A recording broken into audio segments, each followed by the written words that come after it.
इसका नाम आप लिया आरजेडी। आरजेडी दल अब नाम का रह गया है। पूरा प्रदेश अवगत है कि आरजेडी का क्या स्वरूप है, क्या काम है। 15 साल की तस्वीर सामने आती है, इसे वो भूल नहीं पाते हैं लोग।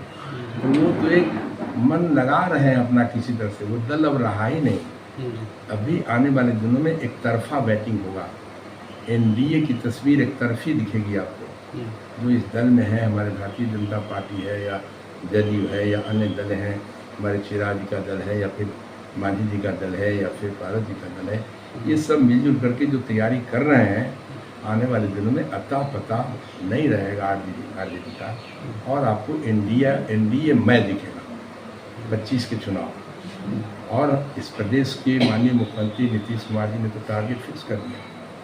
उन्होंने कहा कि 220 टारगेट दे दिया एनडीए को, उस पर एक्सरसाइज शुरू हो गया है।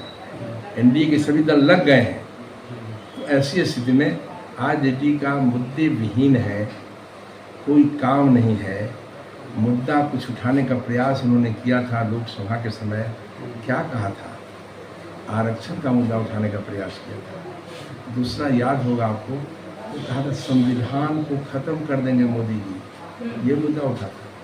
आप पूछिए उन नेताओं से कि संविधान का सम्मान बढ़ा है कि संविधान का सम्मान घटा है, उनसे पूछिए। और मैं कहता हूँ देश का प्रधानमंत्री, ये मैं समझता हूँ, तो हमको याद है काफ़ी लंबा, कई प्रधानमंत्री को मैंने देखा, संविधान के प्रति इतना श्रद्धा रखने वाला मुख्यमंत्री अभी तक हुआ ही नहीं। ये मैं कह रहा हूँ, ये सम्मान है संविधान के प्रति इस देश के प्रधानमंत्री माननीय नरेंद्र मोदी जी का और मुख्यमंत्री जी का। ऐसी परिस्थिति में दूसरा जो उनका था आरक्षण का मुद्दा था, आरक्षण को आप देखा कि कोई दूसरे नेता सोच भी नहीं सकता था।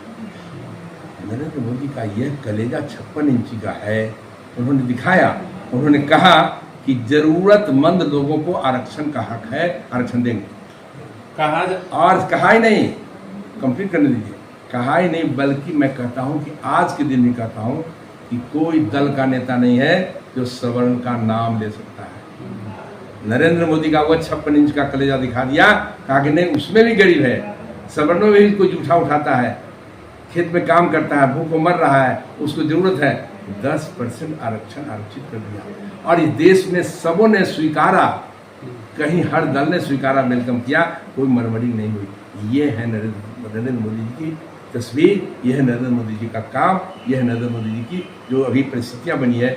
विश्व स्तरीय ये दिल जो नेतृत्व है नरेंद्र मोदी जी का, आज सबसे बड़ा दल विश्व में कोई है तो भारतीय जनता पार्टी है, जिसका नेतृत्व माननीय नरेंद्र मोदी जी कर रहा है। ऐसी स्थिति में मैं आप सबों की ओर से, अपनी ओर से, बिहार की ओर से और पूरे देश की ओर से माननीय प्रधानमंत्री जी को निश्चित रूप से दुआ देता हूँ। मैं भगवान से प्रार्थना करता हूँ कि ये माननीय प्रधानमंत्री जी दीर्घायु हों, हम सबके उम्र लेकर के वो देश को विश्व स्तर पर लाए हैं और ऊंचाई पर ले जाए। ये आज के दिन में कहना चाहता हूँ। कहा जाता है जो मंदिर मैं सोच भी नहीं सकता था, मैं भी मंत्री था, हमें भी सारी सुविधा मौजूद थी। जिस दिन मंत्री पद से हटा, सारे सामान को रिटर्न किया। ये तो सिस्टम बना हुआ है। तो आप जिसकी चर्चा कर रहे हैं वो दल सिस्टम विहीन है, सिस्टम कुछ है ही नहीं। कोई परंपरागत जो बातें होती है उसकी जानकारी नहीं है।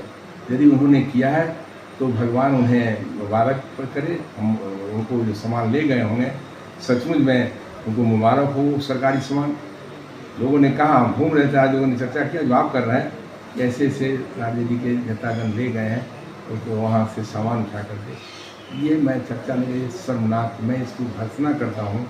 और ये आरजेडी के सिवा कोई दूसरा दल सोच भी नहीं सकता ऐसा।